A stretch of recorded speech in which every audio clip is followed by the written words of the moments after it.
I know you've been waiting for a while. You don't have to wait no more. The Earfun Uboom X review and teardown is coming up. So yeah, this is the Olaf Gadget speaker. He apparently did the tuning on this stuff. He's got quite a few EQ profiles. It's in the app, so if you buy it and you got the app, you update the firmware, you should be able to access to all those EQs. They're really good, actually, very well made. So far, this is the best commercially available Bluetooth speaker that I've ever come across at the size. I've came across some other stuff like the Anker Boom 2 Plus. I've also seen the Tribit Stormbox Blast and some other similar stuff that size. I don't think any of them has the same quality sound as this does. Some of them might have more bass. You know, I remember the Bugatti Brief Pro having more bass than this thing, but it doesn't sound as good. The sound isn't as refined. It's not as hi-fi sounding. Normally, you would pay $300-400 for something of this quality, but this is only, I got it for only $130. Anyways, we're gonna do a sound comparison against my favorite speaker so far. It is, I said this is the best commercially available speaker of this size, right? This is the best speaker of this size. I built it. And then we also got this. This is, I don't think I've made a video about this yet. A Fender Monterey got a local thrift store for $50. And we're going to compare this against these two. I'm going to see how it sounds. All right. So let's start with the Fender Monterey. It's an easier opponent for the earphones. Let it warm up a little bit, and then we're going to pit it against my Huaqiangbeinator. So, all right, since the volume curve of the earphone is a little different from all the other speaker, it's kind of not, it's kind of like exponential. So it's not like a straight line. You know, it's kind of like, you know, there's an algorithm to it. It gradually increases in step. So I'm going to set it at about 65%, and the Monterey will be matching to the earphone. So let's start.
Alright, now I'm going to crank both of these to maximum volume. We're going to start from the earphone.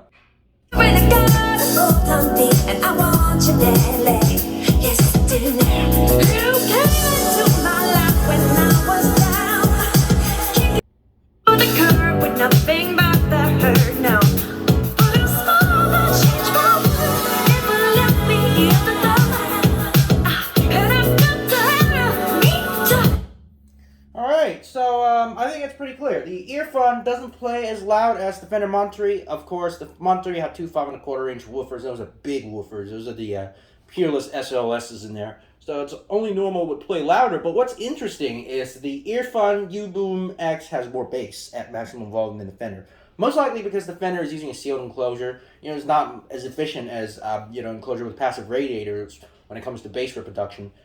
Even though if it has bigger woofers. So yeah. That's basically what I got out of it. As for the other parts of the sound response, I think the earphone also kind of outclasses the Fender. A Fender's more on the boomy side, and it seems as if the treble are a little rolled off, where it doesn't seem to be the case on earphone. And I'll tell you what, earphone is already not the most treble-heavy speaker. It's actually quite muffled in my opinion. My Huaqiangbeinator has much better treble presence than the earphone, at least to what I feel, and I think the Google Home Max also sounds better. when compared to the earphone. You could go check out the Google Home Max sound comparison video. I did a comparison between these two speakers, and I think the Google Home Max sounds better. However, this earphone did pretty well against the Fender Monterey, and keep in mind that the Monterey is like $400 brand new. The earphone is only $150, and usually you can get it on Amazon for $130. And sometimes with big coupons, their websites, you can get it for $120, or maybe even cheaper. In the future, probably it'll be even cheaper than that. So I think it's quite amazing how cheap the earphone is. Let us compare it to the Huaqiangbeinator next. We will now start with the earphone, playing at also around 65%.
Alright, now, max volume, starting with the earphone.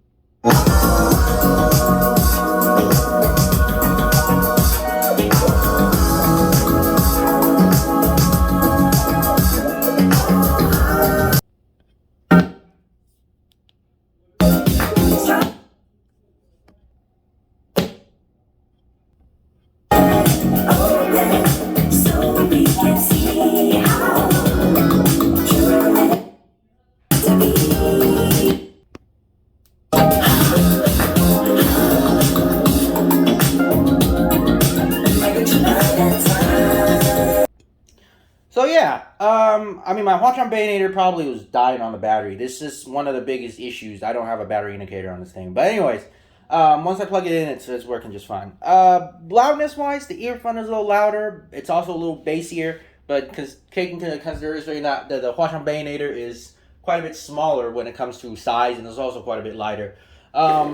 Sound-wise, though, I think the Huaqiangbeinator is more of a balanced sounding speaker. It is still a little V-shaped. That's why I tune it that way, is I want it to have a little bit of a oomph to it as well. I don't want it to just be, I don't know, treble, like, you know, some of the Vifa speakers. They are more on the flat side and could be a little bit dull. That's what I wanted to avoid with the Huaqiangbeinator. But earphone, if you like bass, earphone probably has a lot more bass in this comparison, as you can see. It just, there's some issues with the treble on the earphone. It just sounds as if it's, as a part of it is being drowned out by the woofer or something.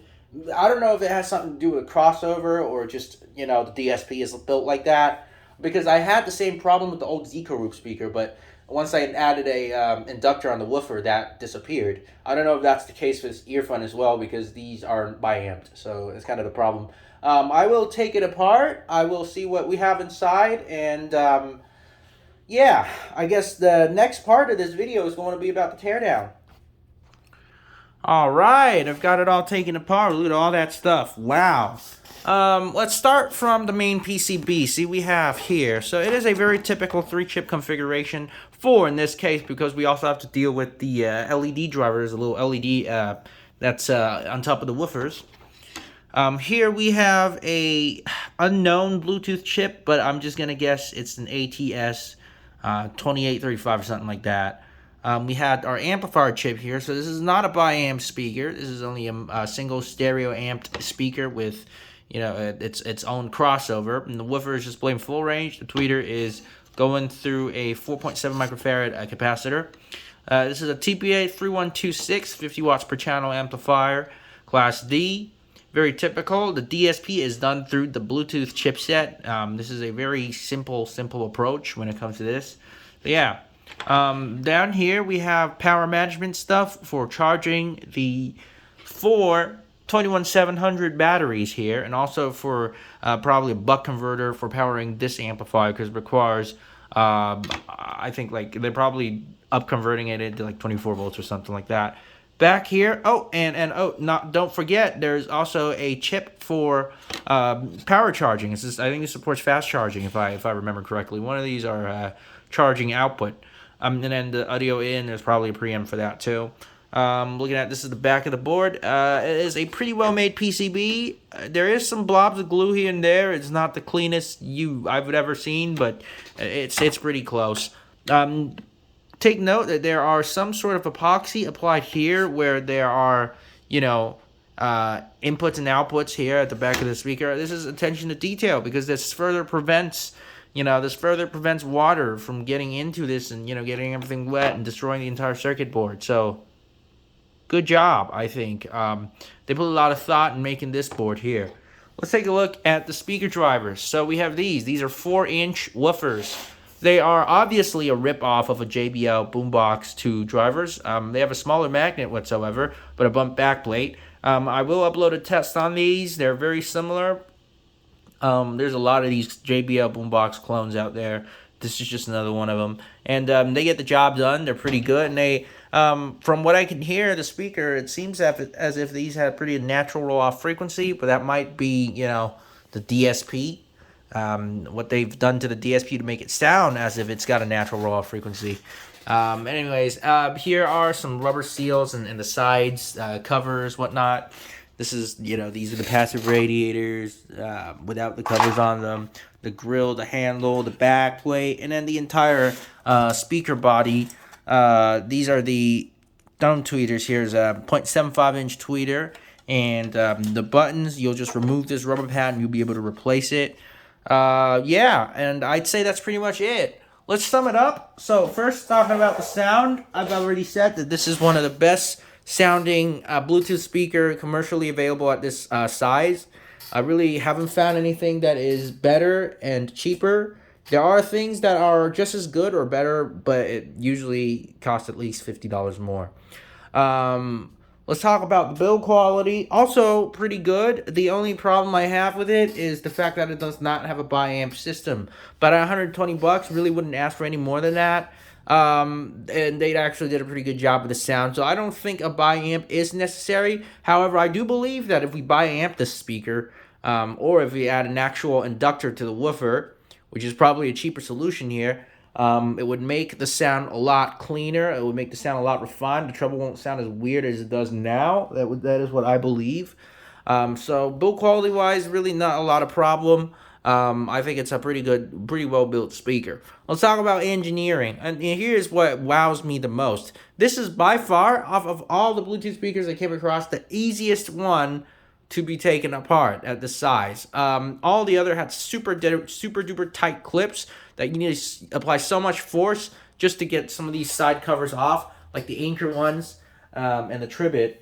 But in this speaker, it's super simple. You just put your screwdriver in, slightly, pry it. You won't even leave a dent on these covers, and it will just pop off entirely. They really did a great job doing the engineering. They made sure that it's repairable, and when you repair it, you won't leave a mark whatsoever. So big shout out to Earfun. They obviously put a lot of thought into this speaker. I am thoroughly amazed. Had it not been my Huaqiangbeinator around, this would have been crowned the Huaqiangbe King, because it's worthy of that title. It is really good. All right?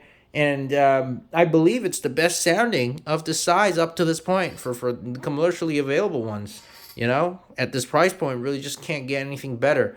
I think I remember mentioning the karaoke machine speaker, the nameless karaoke machine speaker, right? Yep, it's cheaper. It's $90, but it doesn't sound as good. So if you want some cheap boombox-sized speaker, get these. The Earfun Uboom X trumps almost anything out there in the market. It's so good.